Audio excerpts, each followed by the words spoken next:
Bei za mafuta ndiyo habari ya mjini, bado zimeendelea kung'ata kwenye kila eneo, hatua ambayo imesababisha kutetereka ama kudorora kwenye sekta ya usafirishaji. Wananchi katika baadhi ya maeneo hapa nchini wamejikuta kwenye wakati mgumu wakihaha huku na kule kutokana na kukosa usafiri mara baada ya daladala na mabasi kuingia kwenye mgomo usio rasmi. Hii yote ni baada ya kuanza kwa matumizi ya bei mpya ambazo zimepanda kwa wastani wa shilingi 900 na zaidi. Asilimia 33 ya ongezeko ndilo ambalo limeleta hali hiyo. Tayari serikali hii leo kule bungeni kupitia kwa Waziri Mkuu Mwigulu Lameck Nchemba amesema kwamba wataketi kuangalia namna gani nzuri ya kuweza kubana matumizi ili kupunguza makali hayo ya bei ya mafuta. Lakini pia Spika wa Bunge naye alieleza kwamba leo wanakwenda kuketi katika kikao maalum na Wizara ya Nishati pamoja na serikali ili kuona sasa nini kinaweza kikafanyika ili angalau hali hii ambayo inashuhudiwa isiwe katika makali ambayo yapo mpaka sasa. Naitwa Nurdin Selemani nikikualika kwenye Uchanganuzi. Matumaini yangu ya kwamba siku yako imekwenda salama salmin. Hapa studio tumewalika miongoni mwa wadau wa moja kwa moja ambao wanahusika kwenye jambo hili, ambaye ni Priscus John. Yeye ni katibu mkuu wa chama cha wamiliki wa mabasi nchini TABOA. Karibu sana. Asante ndugu Nurdin. Kwema? Wema sio sana. Kwa nini wema sio sana? Kama unavyojua sisi wasafirishaji wa mabasi nauli zetu zimekuwa zikipangwa. Kwa hiyo hatuwezi kuongeza nauli bila mamlaka kutuongezea, tofauti na biashara zingine ambapo baada ya mafuta kupanda wenyewe wameweza kuchukua hatua kujiongezea bei ili kukava ile gharama. Kwa hiyo kwa kweli hali sio nzuri, tunaenda kwa hali mbaya sana kwa sababu bei zimepanda kwenye kipindi ambacho ni kibaya, ambacho ukiacheze siku kuu kabla hapo tulikuwa tupatie tabiria wala kuongeza ile gharama za kukava gharama za mafuta. Kwa kawaida biashara za mabasi kuna kipindi hali inakuwa mbaya. Sasa hicho kidonda hakijapona, kaja kingine hapo juu. Okay. Hebu tuambie kwa yule mtu ambaye labda haifahamu biashara yenyewe ya mabasi, anaona anakwenda anarudi anakwenda, ili ongezeko moja kwa moja kwenu athari zinagusa maeneo gani hasa? Ongezeko hili kama ulivyosema, kuna moja kwa moja na kwa namna nyingine. Moja kwa moja ni hizi gharama za uendeshaji wa basi, ambapo kila siku basi linawekwa mafuta ambayo ni 75% ya gharama za uendeshaji ukiacha mtaji. Kwa njia na hesabu rahisi kama ulivyosema, mafuta yamepanda kwa shilingi 940 mpaka tunaweza kusema mpaka 1000 kwa unavyozidi kwenda mkoani kama Kigoma na Mwanza, Musoma. Sasa kwa gari linalotoka Dar es Salaam kwenda kwa mtu anayefanya hesabu za vijiti kwenda Arusha natumia lita 500 kwenda na kurudi, kiondoka asubuhi jioni kirudi. Kwa hiyo ina maana kwa kila siku muongezea shilingi 500 ambayo awali haikuepo. Na akiwa na magari 10 ina maana kila siku ameongezewa mmiliki wa gari hasara au gharama ya shilingi milioni 5. Akienda kwa hizo siku 10 ni milioni 50, faida ambayo si ya ukweli na ilikuwa haipatikani mwanzoni sokoni. Hivyo kwa gari linaloenda Mwanza au tuende Mbeya ambalo gari na lita 800 au Tunduma karibia 900, mathalan naye ameongezewa shilingi 800,000. Kwa gari linaloenda Mwanza na Musoma ni karibia shilingi milioni 1 ilimeongezeka.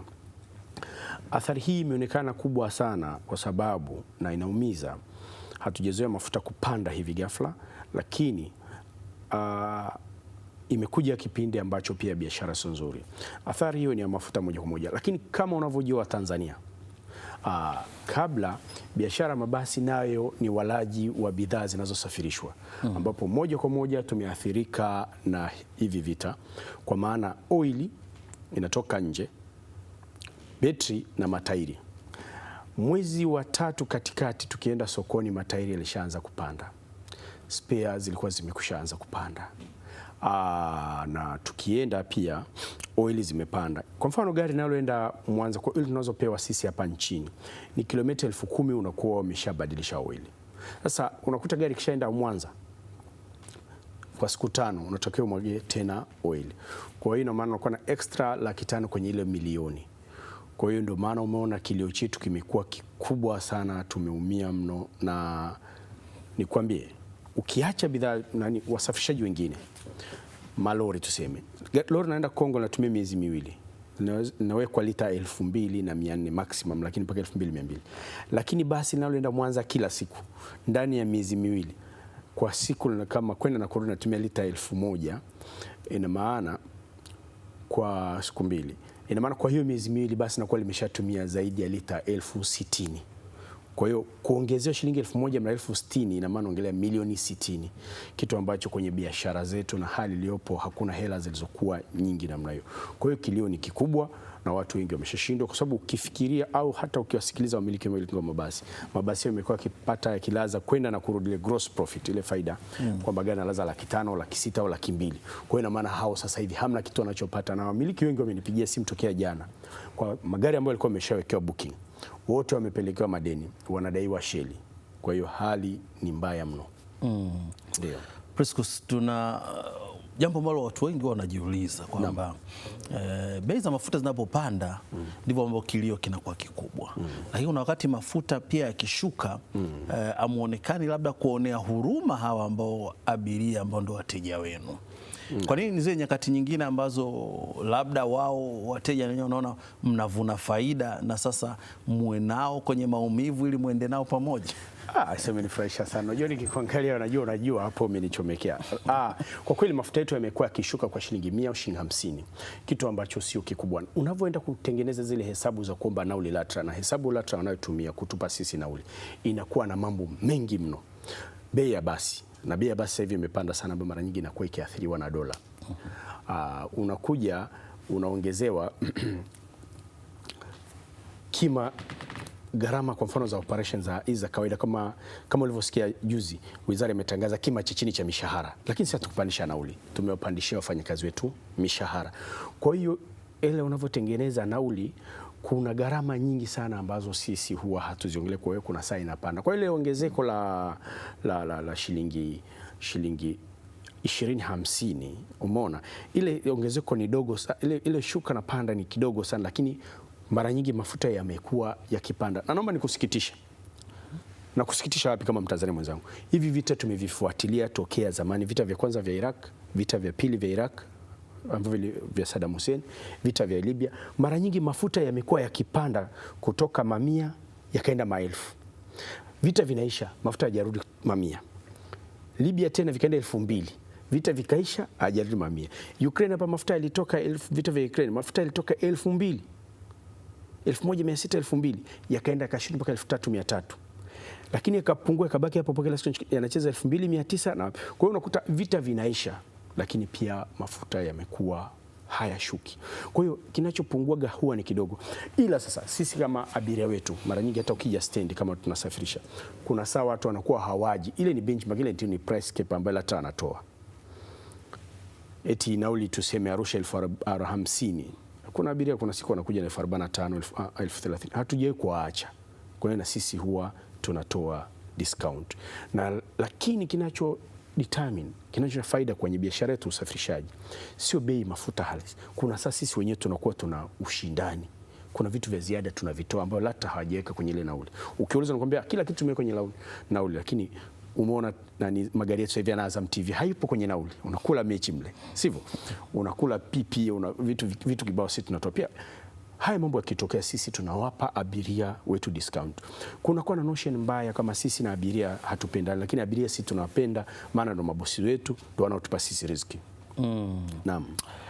Umezungumza jambo la namna ambavyo mnaendelea kufanya huo karibu na hao abiria wenu ambao ndo wateja. Hakuna namna, lazima muende nao katika mwelekeo huo.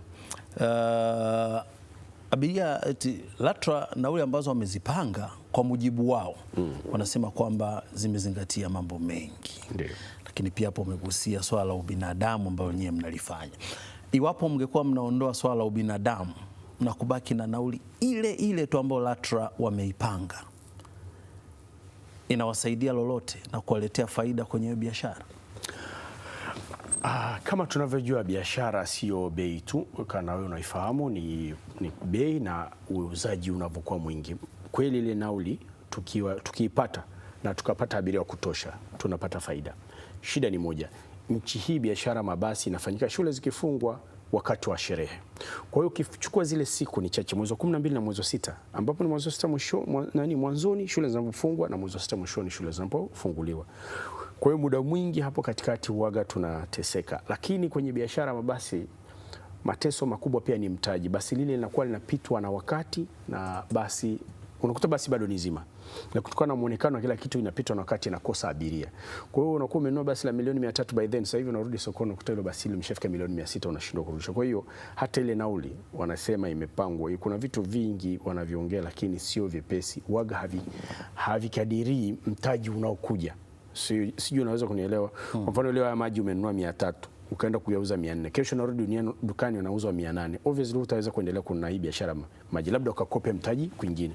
Kwa hiyo nauli ile huaga mara nyingi inakuwa inakosa namna kureflect capital ijayo, hasa baada ya capital hii kuisha au kupitwa na wakati. Tofauti na malori ambapo ukiagiza simenti kiletwa gari ya Kichina 103 au gari gani sio tabu, lakini basi ikishaanza kuwa limepitwa na wakati abiria hawapandi hilo basi. Kwa hiyo nauli ya LATRA hivyo vitu havijakava, na faida inapatikana pale tu ambapo gari limejaa full sitting capacity, kitu ambacho mimi naona ni cha kufikirika.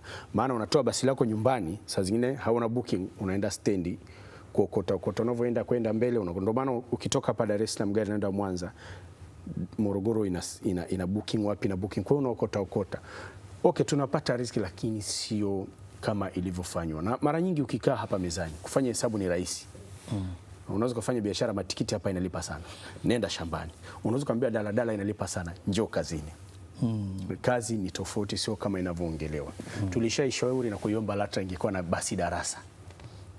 Okay. Lakini haikuwezekana.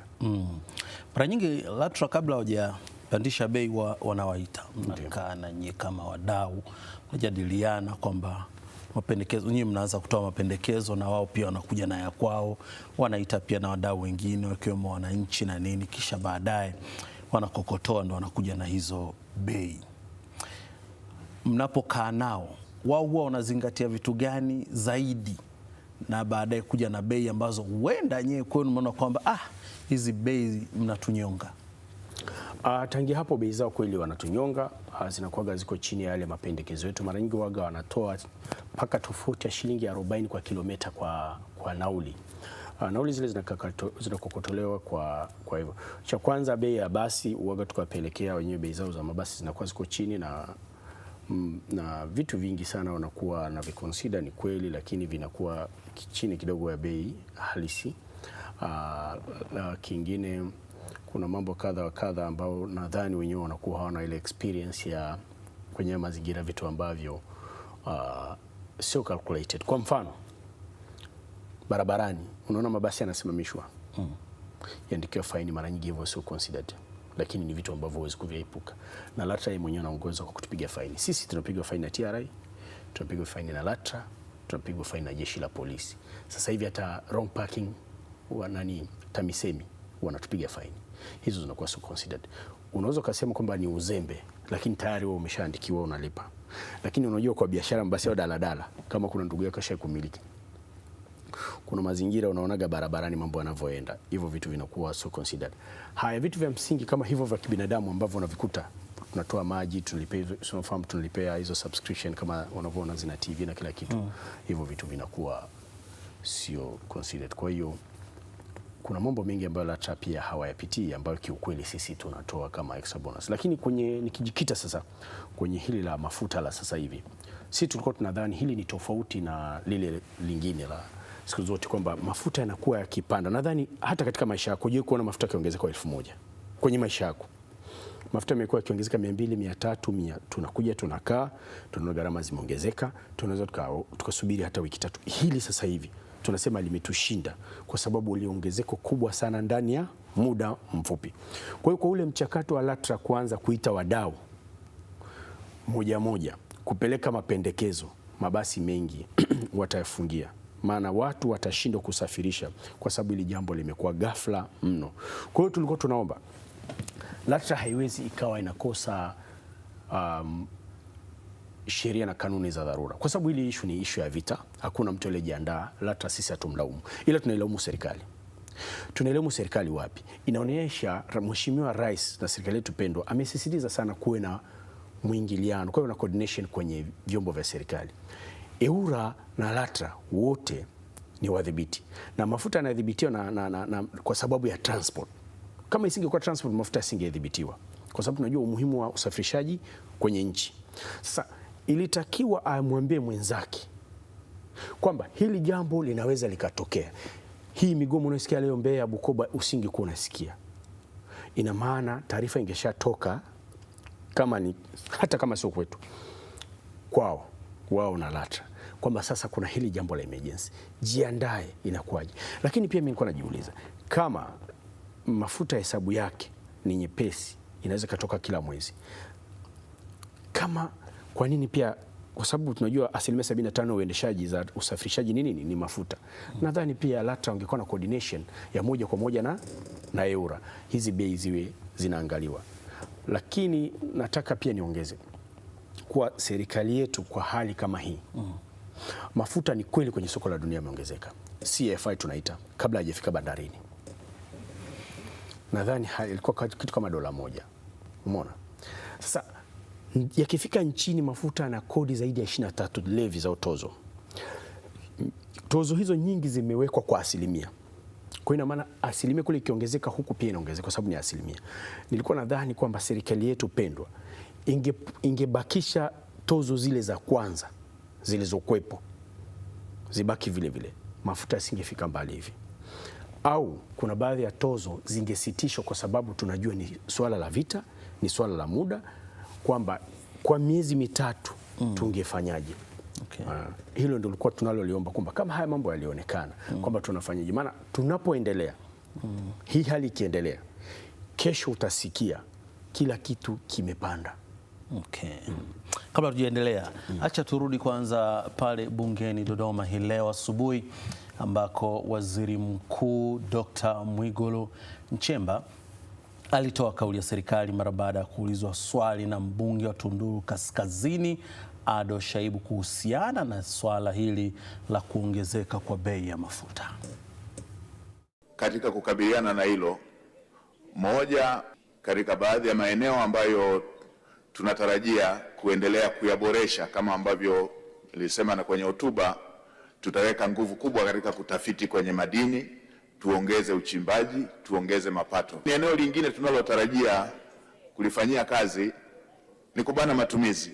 Lazima tubane matumizi katika maeneo ambayo si ya lazima, ili kuelekeza fedha hizo kwenye miradi ya maendeleo. Hii ikiwa ni sehemu ya kukabiliana na hali ya dunia ambayo italeta mtikisiko katika masuala ya kiuchumi. Mheshimiwa Spika, tutafanya tathmini ya kina, kwa sababu jambo hili halijakadiriwa exactly madhara yake yataishia lini na jambo lenyewe litaisha lini. Kwa tutafanya tathmini ya kina, na kwa sababu bunge lako linaendelea, tutaendelea kujulishana kuhusu hatua zipi zingine ambazo serikali inatarajia kuzichukua ili kuweza kukabiliana na jambo la aina hii. Waziri Mkuu Dr. Mwigulu Nchemba leo asubuhi bungeni kwenye maswali ya papo kwa hapo, akielezea hatua ambazo kama serikali itakwenda kuzifanya ili kuhakikisha kwamba makali ambayo yameshaonekana baada ya kupanda kwa bei za mafuta inatafutiwa mwarobaini, ikiwa ni pamoja na maanisha kwamba utafanya tathmini, kwa sababu anakiri jambo lenyewe halijulikani mwisho wake utakuwa lini, sababu vita yenyewe bado haijapoa, bado Iran akiendelea kujikuta kwenye wakati mgumu, naye akijibu mapigo kwa Marekani na washirika wake Israel, katika vita ambayo imesababisha pia meli nyingi za mafuta. 20% ya meli ambazo zinatumia eneo la Hormuz imekuwa kwenye mtihani kupita. Zamani tunaelezwa kwamba meli zaidi ya 1000 plus zilikuwa zikipita katika eneo kwa kila siku, lakini kwa sasa ni meli 3 mpaka 4 au 5 pekee ndizo ambazo zinaruhusiwa tena, zile zenye unasaba ama uswahiba na Iran yenyewe. Lakini wakati serikali ikiyasema hayo, pia LATRA na wenyewe wametoa kauli leo baada ya maeneo mengi nchini kuwepo kwa kile ambacho tulikiona ni mgomo wa daladala na mabasi. Mkurugenzi mtendaji wa LATRA Dr. Habibu Suluo naye akanena na wadau wake ambao ndio wamiliki wa mabasi na daladala hapa nchini. Ninachotaka kusema na Watanzania wafahamu, sisi tuna kikokotoo ambacho tulikitumia kupanga bei ya mafuta, bei ya nauli za mabasi ya kwenda mikoani na mijini. Kikokotoo chetu hakionyeshi kwamba mafuta kwa sasa hivi inaathiri kwa kiasi kikubwa nauli, ila inawezekana baada ya mwezi mmoja kama bei hizi zitatofautiana au zitapaa tena, itaathiri bei ambayo tulitumia wakati wa kupanga nauli. Kwa hiyo yeyote ambaye anagoma sasa hivi kwa wasafirishaji atakuwa anatenda kosa, na mnafahamu kwamba msafirishaji kama mimi hajaridhika na maamuzi yangu kama mdhibiti, utaratibu ni kwenda kulalamika kuhusu maamuzi yangu kwenye baraza jopo la mapitio, review panel, kwa mujibu wa sheria. Mkurugenzi mtendaji wa LATRA Dr.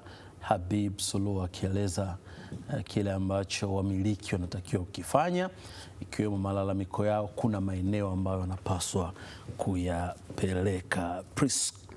Priscus, msikia mkurugenzi wa LATRA kile ambacho anakisema.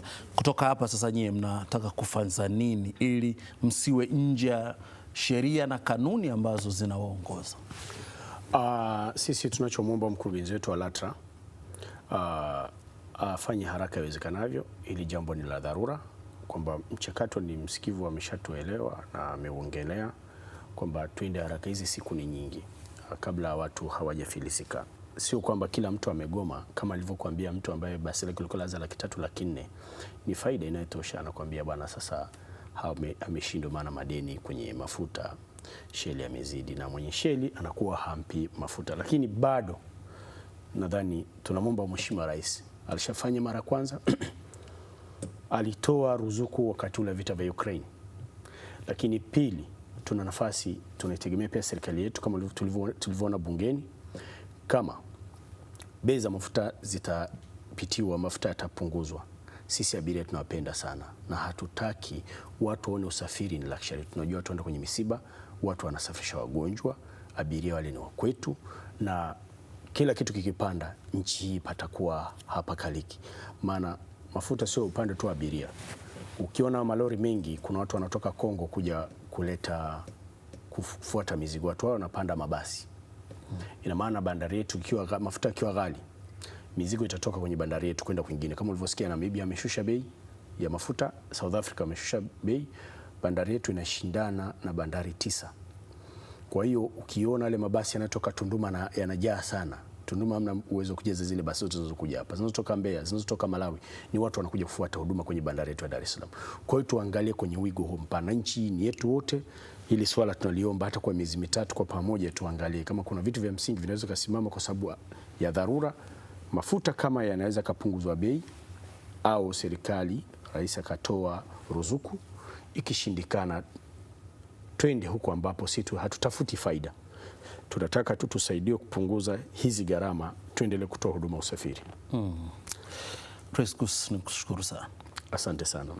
Ni katibu mkuu wa chama cha wamiliki wa mabasi hapa nchini TABOA, Priscus John, ambaye tulikuwa tukiongea naye kuhusiana na madhara ambayo wao wameshaanza kukutana nayo wakiwa wasafirishaji, na baadhi ya maeneo wale wengine ambao wanaendesha shughuli zao kwa hasara wameamua kuacha kutoa huduma, lakini pia ametoa ushauri kwa serikali kile ambacho wao wanaamini kinapaswa kufanyika ili kuhakikisha kwamba kila upande kuna ambao upande unaumia, ili Mtanzania aendelee kupata huduma na maisha yaendelee kusonga mbele. Lakini pia nasubiri taarifa ambayo itakayotoka pale bungeni baada ya bunge hii leo kuwa na kikao maalum kabisa na watu wa Wizara ya Nishati. Kwa nukta hiyo ndio nafikia tamati ya Uchanganuzi. Naitwa Nurdin Selemani.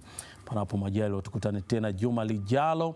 Nikutakie tu wewe ambaye mfuatiliaji wa Azam TV Pasaka njema na Ijumaa Kuu njema ambayo itakuwa kesho na Jumapili ndipo ambako watu watasherehekea Pasaka. Kwaheri.